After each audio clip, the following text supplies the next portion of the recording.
الحمد لله نحمده ونستعينه ونستغفره ونؤمن به ونتوكل عليه ونعوذ بالله من شرور أنفسنا ومن سيئات أعمالنا من يهده الله فلا مضل له ومن يضلله فلا هادي له ونشهد أن لا إله إلا الله وحده لا شريك له ونشهد أن سيدنا ومولانا محمدا عبده ورسوله أما بعد أعوذ بالله من الشيطان الرجيم بسم الله الرحمن الرحيم إن هذا القرآن يهدي للتي هي أقوم وقال في موضع آخر شهر رمضان الذي أنزل فيه القرآن صدق الله العظيم إن الله وملائكته يصلون على النبي يا أيها الذين آمنوا صلوا عليه وسلموا تسلیما۔ درود پاک پڑھ لیجیے۔ اللہم صلی علی محمد وعلی آل محمد كما صليت على إبراهيم وعلى آل إبراهيم إنك حميد مجيد۔ اللهم بارك على محمد وعلى آل محمد كما باركت على إبراهيم وعلى آل إبراهيم إنك حميد مجيد۔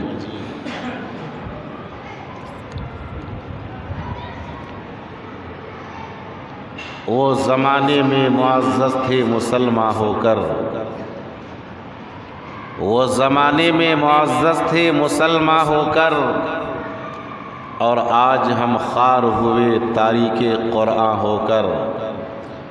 ہے قول خدا ارشاد نبی فرمان نہ بدلا جائے گا، ہے قول خدا ارشاد نبی فرمان نہ بدلا جائے گا، بدلے گا زمانہ لاکھ مگر قرآن نہ بدلا جائے گا۔ تقدیس کو لے کر بڑھتے ہیں، ایمان کو لے کر بڑھتے ہیں، تقدیس کو لے کر بڑھتے ہیں، ایمان کو لے کر بڑھتے ہیں، ہم دار و رسن کے دیوانے قرآن کو لے کر بڑھتے ہیں۔ اٹھو اے مومنو اور وقت کی رفتار بن جاؤ، اٹھو اے مومنو اور وقت کی رفتار بن جاؤ، تحفظ شریعت کے علم بردار بن جاؤ، نبی کا فیصلہ جو نہ مانے سر قلم کر دو، نبی کا فیصلہ جو نہ مانے سر قلم کر دو، مگر شرط یہ ہے پہلے فاروق کی تلوار بن جاؤ، مگر شرط یہ ہے پہلے فاروق کی تلوار بن جاؤ۔ محترم حضرات،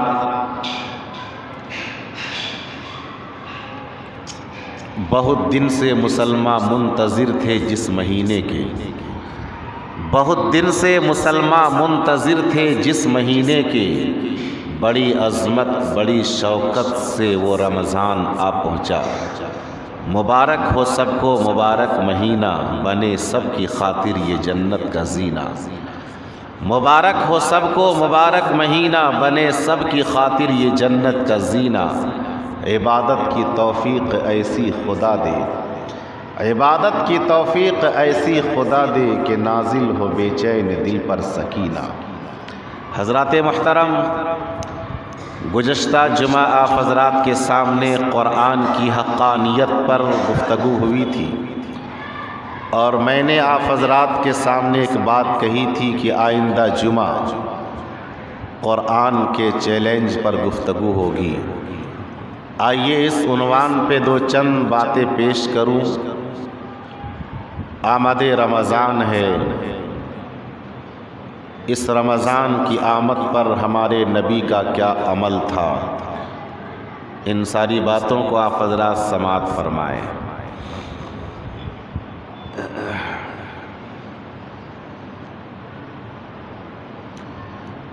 قرآن کی حقانیت ایک لازوال کتاب، اللہ رب العالمین ہے، ہمارے نبی رحمت للعالمین ہے، اور قرآن ایک ایسی کتاب ہے جو ہدی للعالمین ہے۔ اس قرآن کے مقابلے میں آج تک ایسی کوئی کتاب نازل نہیں ہوئی۔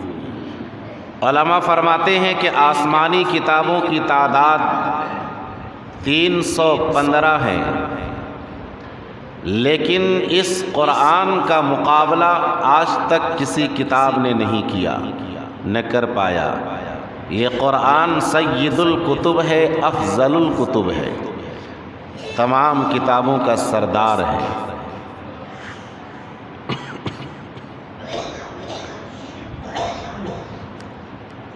یہ قرآن ایک ایسی کتاب ہے کہ جس کا کھولنا بھی ثواب، جس کا دیکھنا بھی ثواب، جس کا پڑھنا بھی ثواب، جس کا چھونا بھی ثواب، جس کو محبت سے چومنا بھی ثواب، جس کو آنکھوں سے لگانا بھی ثواب،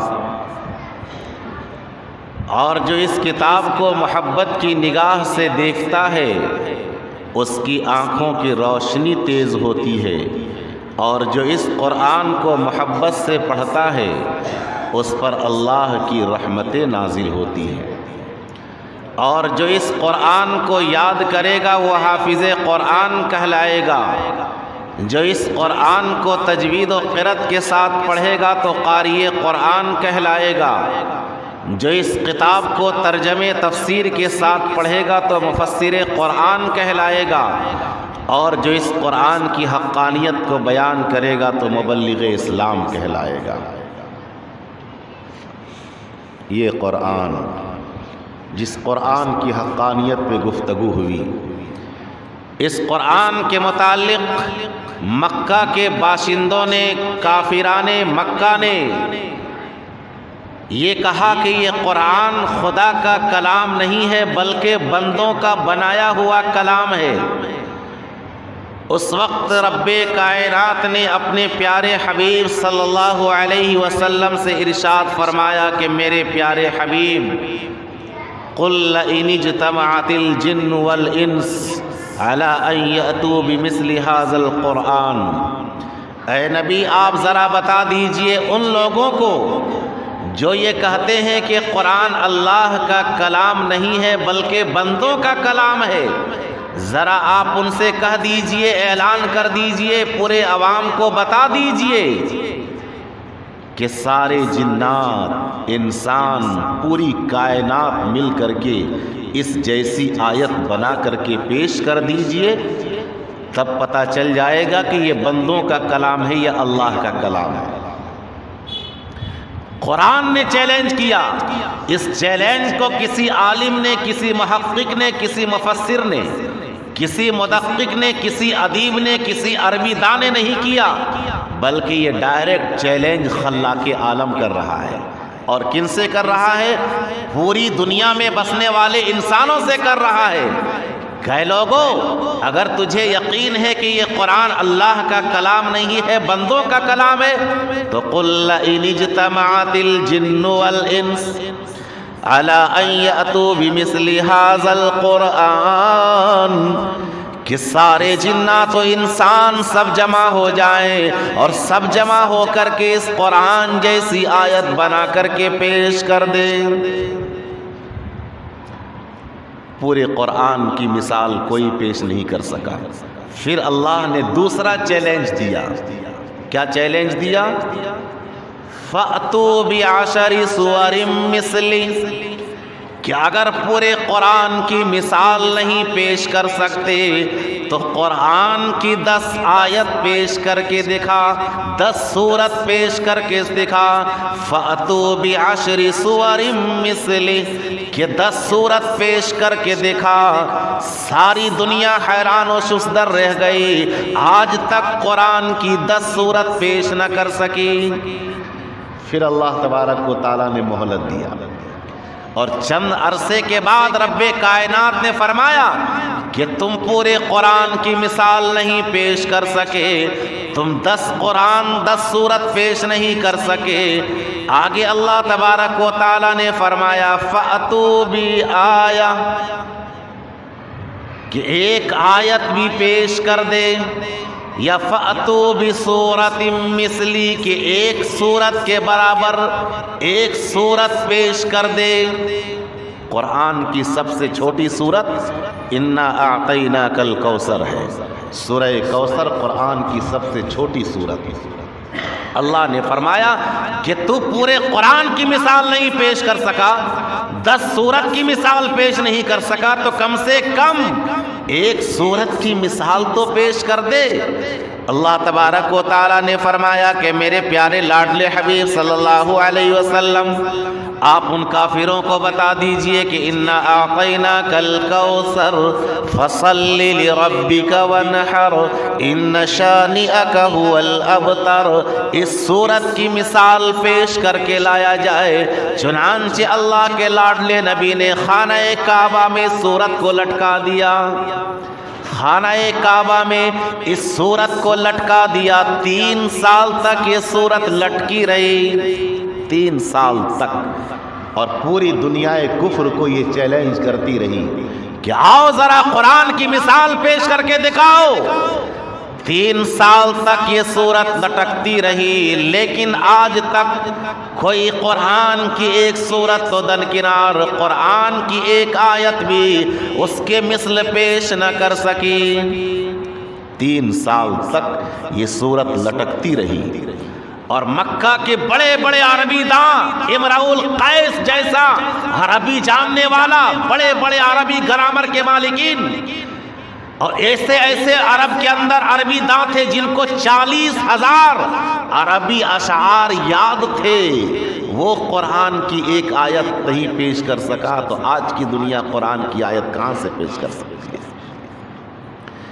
اتنے عرب کے جاننے والے 40,000 مصروں کے ماہرین، 40,000 اشعار جن کے ذہن و دماغ میں گردش کر رہے ہوں، وہ قرآن کی ایک آیت پیش نہیں کر سکتا ہے، تو آج کی دنیا کہاں سے قرآن کی مثال اور آیت پیش کر سکتی ہے؟ اسی کو شاعر نے کہا کہ بجھ نہیں سکتا کسی آندھی سے قرآن کا چراغ، آندھیوں خود آزما لو سامنے میدان ہے۔ وہ قرآن کہ جب قرآن نازل نہیں ہوا تھا تو ہمارے آقا کو لوگ محمد بن عبداللہ کہا کرتے تھے، وہ قرآن جب قرآن نازل نہیں ہوا تھا، وہ حبشیوں کی قوم، وہ ہاشمیوں کی قوم، وہ قریشیوں کی قوم جن کا کوئی مقام نہیں تھا، جنہیں بکری چرانا نہیں آتا تھا، جنہیں اونٹ چرانا نہیں آتا تھا، جن کے اندر انسانیت نہیں تھی، جو مورتیوں کے سامنے اپنے سر کو رکھا کرتے تھے، جن کے اندر انسانیت نام کی شے نہیں تھی، جن کے اندر فصاحت و بلاغت نہیں تھی، جن کے اندر محبت و ہمدردی نہیں تھی، حبشے کا کالا بلال جو لمبا تڑنگا تھا، ہونٹ کالے تھے، لیکن اسے کوئی پوچھنے والا نہیں تھا، لیکن جب لوگوں نے قرآن کو سینے سے لگایا، ان کا اتنا مقام بلند ہوا، اتنا مقام بلند ہوا کہ چلتا تھا مکہ کی گلیوں میں، ان کے پاؤں کے چلنے کی آواز عرش اعظم سے ٹکراتی تھی، چلتا تھا مکہ کی گلیوں میں ان کے چلنے کی آواز، ان کے قدموں کی لڑکھڑاہٹ عرش اعظم سے ٹکراتی تھی۔ ان ھذا القرآن یہدی للتی ہی اقوم کہ جب صحابہ نے قرآن کو سینے سے لگایا تو رضی اللہ بن گئے، جب قرآن کو سینے سے لگایا تو بن گئے اولئک هم الفائزون، اولئک هم الراشدون، اولئک هم المفلحون، کہ یہی کامیاب ہے، یہی ہدایت یافتہ ہیں۔ جب قرآن کو سینے سے لگایا تو وہ بلال کہ جس بلال کا مکے کی سرزمین پر کوئی مقام نہیں تھا، لیکن جب قرآن کو سینے سے لگایا، فتح مکہ کا موقع آیا، نبی پاک علیہ الصلوۃ والسلام نے ارشاد فرمایا کہ اے میرے بلال ذرا کعبے کے چھت پر چڑھ کر کے اذان بلند کر دے۔ کب کہا؟ جب فتح مکہ کا موقع آیا۔ جب فتح مکہ کا موقع آیا، آقا نے فرمایا کہ بلال کعبے کے چھت پر چڑھ کر اذان کے کلمات بلند کر دے۔ اس وقت حضرت بلال اپنی جوتی کو اتارنے لگے۔ جب جوتی کو اتارنے لگے تو آقا نے فرمایا کہ اے بلال تو یہ کیا کر رہا ہے؟ حضرت بلال نے فرمایا کہ او میرے پیارے آقا، میں جوتی کو اتار کر کے کعبے میں چڑھنا چاہتا ہوں۔ آقا نے فرمایا کہ بلال جوتی سمیت کعبے پہ چڑھ جا، تاکہ دنیا والوں کو یہ پتہ چل جائے کہ جب کوئی سینے سے قرآن کو بسا لیتا ہے، اپنے سینے میں قرآن کو لے آتا ہے، اس کا مقام خانہ کعبہ سے بھی زیادہ ہو جاتا ہے۔ سبحان اللہ، ان کا مقام خانہ کعبہ سے بھی زیادہ ہو جاتا ہے جو قرآن کو سینے سے لگا لیتا ہے۔ جس قوم کا کوئی مقام نہیں تھا، لیکن جب قرآن کو سینے سے لگایا تو ان کا مقام بلند و بالا ہو گیا۔ اسی کو اللہ کے لاڈلے نبی نے ارشاد فرمایا کہ اے میرے پیارے امتیوں سنو، تبرک بالقرآن فإنہ کلام اللہ، کہ قرآن سے برکت حاصل کرو، یہ اللہ کا کلام ہے۔ اور کیسے برکت حاصل کرو؟ قرآن کی تلاوت کر کے، قرآن کو سینے سے لگا کر، قرآنی تعلیمات پر عمل کر کے، قرآن کو اپنی زندگی کا طر امتیاز سمجھ لو، قرآن کو اپنی زندگی کی معراج بنا لو اگر کامیابی چاہتے ہو۔ اس لیے کہ آقا نے ارشاد فرمایا کہ جب کوئی قرآن کی تلاوت کرتا ہے، سنیں، کوئی فرشتہ قرآن کی تلاوت نہیں کر سکتا، ایک فرشتہ صرف قرآن پڑھ سکتا ہے، باقی جتنے فرشتے دنیا میں موجود ہیں کوئی فرشتہ قرآن نہیں پڑھ سکتا ہے، ایک فرشتہ صرف قرآن پڑھ سکتا ہے، اور وہ فرشتہ کون ہے؟ سید الملائکہ حضرت جبرائیل علیہ السلام، جو قرآن کو لانے والے ہیں، وحی کو لانے والے ہیں، وہی صرف قرآن کو پڑھ سکتے ہیں اور کوئی قرآن کو نہیں پڑھ سکتے ہیں۔ نبی پاک علیہ السلام نے ارشاد فرمایا کہ قرآن کو پڑھو۔ جب کوئی قرآن کریم کی تلاوت کرتا ہے، اللہ کے لاڈلے نبی نے ارشاد فرمایا کہ جب کوئی قرآن کی تلاوت کرتا ہے، فرشتے اسے گھیر لیتے ہیں۔ ہم تو قرآن ہی نہیں پڑھ رہے تو فرشتے کہاں ہمارے گھر آئیں گے؟ ہم تو قرآن کی تعلیمات سے دور ہیں تو ہمارے گھروں میں فرشتے کہاں سے آئیں گے؟ آقا نے ارشاد فرمایا کہ جب کوئی قرآن کریم کی تلاوت کرتا ہے تو فرشتے قرآن کی تلاوت کرنے والے کے ارد گرد جمع ہو جاتے ہیں اور جمع ہو کر کے قرآن کی تلاوت کو سنتے ہیں۔ جب کوئی قرآن پڑھتا ہے اور تلاوت کرنے والے کے قریب بیٹھ کر کے سنتے ہیں، اور سنتے سنتے اتنا قریب ہو جاتے ہیں کہ تلاوت قرآن کرنے والے کے لبوں کو چوم لیتے ہیں فرشتے۔ جب کوئی قرآن کی تلاوت کرتا ہے تو ان کے لبوں کو فرشتے چوم لیتے ہیں۔ آگے اللہ کے لاڈلے نبی نے فرمایا کہ اتنے قریب ہو جاتے ہیں کہ تلاوت سنتے سنتے ان کے لبوں کو چوم لیتے ہیں۔ آپ اندازہ لگا سکتے ہیں کہ قرآن کی تلاوت کرنے والا بندہ کتنا محبوب ہوتا ہے خدا کی بارگاہ میں۔ ایک صحابہ کرام کا زمانہ تو ایسا تھا کہ ان کے گھر سے راتوں کو بھن بھناہٹ کی آواز آتی تھی، جیسے شہد کی مکھیوں کی بھن بھناہٹ کی آواز۔ آخر وہ آواز کیا تھی؟ وہ قرآن کی تلاوت کی آواز تھی، قرآن کی تلاوت کی آواز ہوتی تھی۔ ایک موقع ایسا آیا، ایک صحابی قرآن کی تلاوت کرنے بیٹھ گئے، بغل میں گھوڑا بندھا ہوا ہے، اس کے بغل میں ان کا بچہ، معصوم بچہ چارپائی پر لیٹا ہوا ہے۔ یہ قرآن کی تلاوت زور سے کرنے لگتے ہیں تو گھوڑا بدکنے لگتا ہے، پھر یہ قرآن کی تلاوت کو دھیرے کرتے ہیں تو گھوڑا رک جاتا ہے، پھر قرآن کی تلاوت کو زور سے کرتے ہیں تو گھوڑا بدکنے لگتا ہے۔ چنانچہ رات کا حصہ گزر گیا، جب فجر کا وقت ہوتا ہے تو یہ قرآن کی تلاوت کو دھیرے کرتے ہیں پھر زور کرتے ہیں۔ انہوں نے کیا دیکھا کہ قرآن کی تلاوت سے فارغ ہونے کے بعد اپنے دست مبارک کو رب کائنات کے دربار میں اٹھایا اور تلاوت قرآن کرنے کے بعد دعا کرنے لگے۔ انہوں نے کیا دیکھا کہ کچھ روشنی آسمان سے آ رہی تھی اور کچھ روشنی زمین سے آسمان کو جا رہی تھی۔ تو صحابہ کرام کے زمانے میں جب بھی کوئی نئی بات پیش ہوتی تو آقا کی خدمت میں پیش کرتے۔ ایسا نہیں ہمارے طرح کہ کوئی نئی بات پیش آ گئی تو دکانوں میں بیٹھ کر بات کریں، نہیں، ایسا نہیں۔ جب بھی آپ کے ساتھ کوئی نیا معاملہ پیش آ جائے، شریعت کا، قرآن کا، دین کا، اسلام کا، آپ کے سامنے کوئی نئی بات پیش آ جائے تو اپنے علماء سے، اپنے جاننے والے سے معلوم کریں۔ صحابہ سے بڑا کوئی مقام رکھتا ہوگا؟ اگر صحابہ چاہتے تو اپنا مسئلہ خود نکال لیتے، اپنا حل کر لیتے، لیکن نبی پاک علیہ السلام کے دربار میں آتے ہیں اور فرمایا کو میرے پیارے آقا، میں نے رات کو تلاوت کی اور تلاوت کرنے کے بعد میں اپنے دست کو اٹھایا، ہاتھ کو اٹھایا دعا کے لیے، اللہ کے لاڈلے نبی سے ساری بات پیش کی اور فرمایا کہ میں نے دیکھا کہ کچھ روشنی آسمان سے آ رہی تھی اور کچھ روشنی زمین سے اوپر جا رہی تھی۔ اللہ کے لاڈلے نبی نے فرمایا کہ میرے پیارے صحابی، یہ کوئی اور نہیں تھا، یہ فرشتوں کی جماعت تھی۔ اگر تو آج صبح تک قرآن کی تلاوت کرتا رہتا تو آج مدینے والے فرشتوں کا دیدار کر لیتے۔ اگر تو آج صبح تک قرآن کی تلاوت کرتا رہتا تو فرشتے والے آج مدینہ والے فرشتے کی زیارت کر لیتے۔ اس سے کیا پتا چلا کہ جب کسی کے گھر میں کسی مقام پر قرآن کی تلاوت ہوتی ہے تو فرشتے آتے ہیں اور آ کر کے اس کی تلاوت کو سنتے ہیں۔